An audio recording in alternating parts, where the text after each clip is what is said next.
cari teman.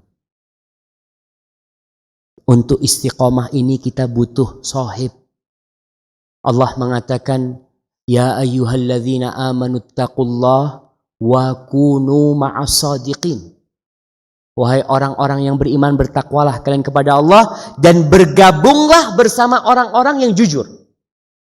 Perlu kita itu cari lingkungan. Jangan tobat tapi tetap di tempat kemaksiatan. Antum masih ingat dengan cerita yang membunuh 100 orang? Ini orang membunuh 99 orang. Dia tanya sama seorang alim ulama di masa itu, bisakah aku tobat? Kata alim ulama ini, nih lihat, kalau orang nggak punya ilmu, kalau berfatwa tanpa ilmu, menyebabkan kematian dirinya. Ini alim ulama mengatakan, kau sudah bunuh 99, mau tobat? Nggak ada tobat buat engkau. Langsung kata orang yang tanya ini, ya udah, kalau memang nggak ada pintu tobat, aku lengkapin jadi 100. Dibunuh tuh. Karena kalau nggak ada tobat, buat apa aku jadi orang baik?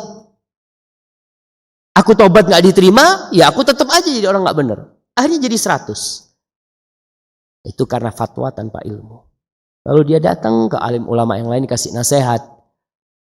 Bisa nggak aku tobat? Apa yang menghalangmu dari pintu tobat? Tapi nih, kampungmu itu nggak benar. Kau harus keluar dari kampung itu. Ya sudah. Berarti dia bisa bertobat asalkan pindah kampung. Dia pindah kampung. Dia meninggalkan itu kampung. Untuk pergi ke kampung yang lainnya. Di tengah jalan mati jemaah. Padahal belum berbuat amal kebajikan sedikit. Tapi karena niat dia sudah pindah menuju tempat yang baik, Allah ampuni dosanya dan dia masuk surga. Maka kita perlu cari teman. Pengaruh teman semuanya tahu, seperti penjual minyak wangi. Kalau antum berteman dengan orang buruk seperti ya pandai besi, alat pandai besi itu, maka berusaha cari teman. Ada orang-orang yang menyesal di akhir hidupnya gara-gara sohib. Dia mengatakan, andai kata aku nggak berteman dengan fulan, sudah selesai kau sudah masuk neraka gara-gara fulan. Dan nggak bisa kau menyalahkan teman. Ada orang-orang yang ingin menyalahkan gurunya, nggak bisa. Di surat Al-Baqarah, anak ingin bacakan ayat ini. Nah, ayat 166. Allah menceritakan pemandangan pada hari kiamat.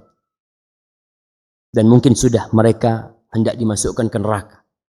Di surat ayat 166 ini Allah mengatakan, ittabarra alladzina tubi'u minal ladzina ittaba'u wa ra'awul adzab wa taqatta'at bihimul asbab. Ketika para pemimpin-pemimpin yang ditokohkan, tokoh-tokoh ini berlepas diri dari pengikutnya. Kalau di dunia ini kan biasanya tokoh-tokoh itu mengatakan, tenang, aku yang jamin engkau. Kau ikut aku aman sampai surga umpamanya. Gampang, kau ikut rombonganku masuk surga. Itu perkataan dia. Tapi nanti pada hari kiamat, pemimpin-pemimpin ini akan berlepas diri dari anak buahnya. Ketika lihat azab, mereka berlepas diri. Wa qala alladzina ittabau. Maka para pengikutnya pada hari itu mengatakan, lau anna lana karratan fanatabarra'a minhum kama tabarra'u minna. Andai kata kita bisa balik ke dunia, sehingga kita akan berlepas diri dari mereka, nggak akan bergabung sama mereka, akan cari yang lainnya, akan cari orang-orang yang baik. Itu keinginan setelah mereka melihat azab Allah SWT. Maka sebelum itu terjadi, tugas kita mencari teman yang baik. Pilih teman. Almar'u ala dini khalilihi. Kata Rasul SAW, orang itu agamanya ikut teman dekatnya. Kalau teman dekatnya suka main game, maka selesai main game akan dikasihkan ke sohibnya. Fadhal. Sohib. Kalau teman dekatnya suka baca Quran, habis baca Quran, fadhal. Qurannya dikasihkan. Itu teman. Maka terserah antum. Antum mau berteman dengan siapa, tapi kalau ingin istiqomah, antum harus berteman dengan orang-orang yang soleh.